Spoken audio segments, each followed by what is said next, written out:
కేంద్రం ప్రవేశపెట్టిన బడ్జెట్లో తెలంగాణకు అన్యాయం చేశారని తెలంగాణ కాంగ్రెస్ నేతలు మండిపడ్డారు.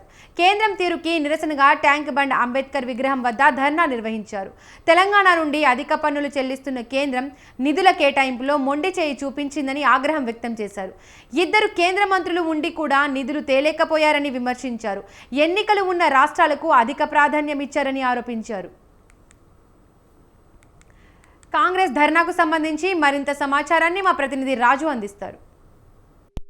తెలంగాణకు మొండి చేయి చూపించిందని కాంగ్రెస్ పార్టీ పెద్ద ఎత్తున ఆరోపణలు చేస్తా ఉంది. అందుకు సంబంధించి ఇవాళ గ్రేటర్ హైదరాబాద్ కీలక నేతలతో ధర్నాకు దిగినటువంటి పరిస్థితి అయితే ఉంది. ట్యాంక్ బండ్ వద్ద భారీ శ్రేణులతో ఈ యొక్క నిరసన చేపడుతున్నటువంటి పరిస్థితి అయితే ఉంది. ప్రస్తుతం మనతో పాటు షబ్బీర్ అలీ గారు ఉన్నారు. సార్, కేంద్రం ప్రవేశపెట్టిన బడ్జెట్ లో తెలంగాణకు ఏ విధమైనటువంటి నిధులు కేటాయింపు లేవనేది ప్రధానంగా ఆరోపిస్తా ఉన్నారు.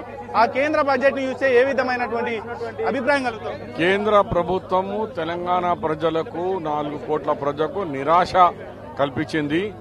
ఎందుకంటే తెలంగాణ న్యూ స్టేట్, దీనికి ఆర్థిక సాయం చేయమని మా RRR రోడ్కి కానీ మెట్రో రైల్కి కానీ మా ఎడ్యుకేషన్లో దానికి సాయం చేయమంటే మాకు గాడిద గుడ్డు చూపించినారు.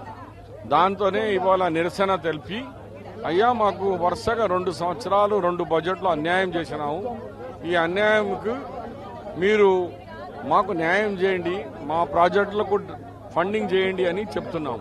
కానీ బీజేపీ ఇద్దరు మంత్రులు కిషన్ రెడ్డి గారు, బండి సంజయ్ గారు ఉల్టా మాకు తెలంగాణ 4 కోట్లకు ప్రజలకు సపోర్ట్ చేసే బదులు ఇది వా డబ్బా కొడుతున్నారు.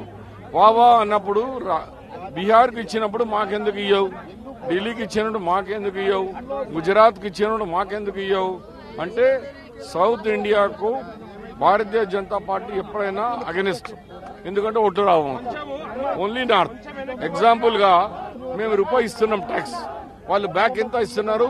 40%, 60 వాళ్ళు తినేస్తున్నారు.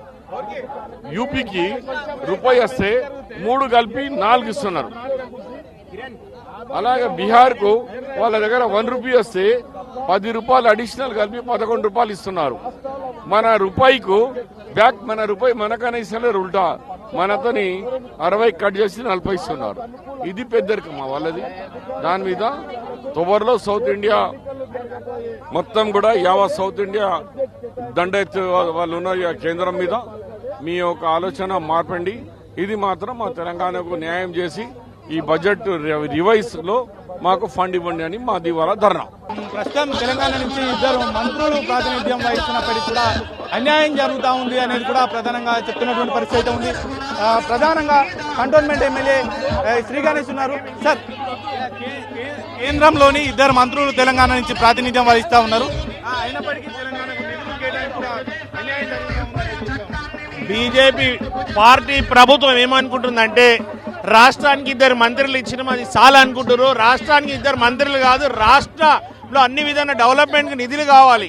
మీడియా అటెన్షన్ గురించి మాట్లాడి రెచ్చగొట్టే మాటలు తప్పితే ప్రజలకు కావాల్సిన అవసరాల గురించి మాట్లాడలే. కాబట్టి ఈ రోజు అన్యాయం జరిగింది. 2 మంత్రులు ఉండి రాష్ట్రానికి ఏమి కావాలని మాట్లాడాల్సిన పరిస్థితి కానీ మాట్లాడలే.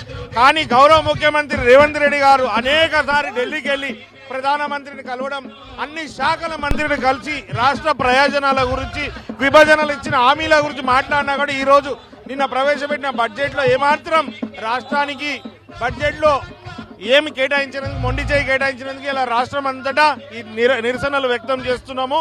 ఖచ్చితంగా మా దగ్గర ఉన్న 8 మెంబర్లు పార్లమెంట్ లో మాట్లాడి ఖచ్చితంగా కావాల్సిన తీసుకొస్తారని, రానున్న రోజుల్లో బీజేపీకి ఖచ్చితంగా బుద్ధి చెబుతారు. ఈ 2 మంత్రులు తిరగనీయ కూడా చేస్తారు. ప్రధానంగా కేంద్రం తెలంగాణకు అన్యాయం చేస్తా ఉంది. తెలంగాణ రాష్ట్ర ప్రభుత్వం అలాగే మంత్రులు, ముఖ్యమంత్రి అనేక సార్లు ఢిల్లీ వెళ్లి కేంద్ర మంత్రులను కలిసినప్పటికీ కూడా నిధులు కేటాయింపులో తెలంగాణకు అన్యాయం చేస్తా ఉంది అనేది కూడా ప్రధానంగా ఆరోపిస్తున్నటువంటి పరిస్థితి అయితే ఉంది. పలు జాతీయ ప్రాజెక్టులకు కూడా ఈ బడ్జెట్ లో నిధులు కేటాయించకపోవడం శోచనీయం అంటూ కూడా ఆరోపిస్తున్నటువంటి పరిస్థితి అయితే ఉంది. కెమెరా పర్సన్ మలిబాబుతో రాజు, స్వతంత్ర టీవీ, హైదరాబాద్.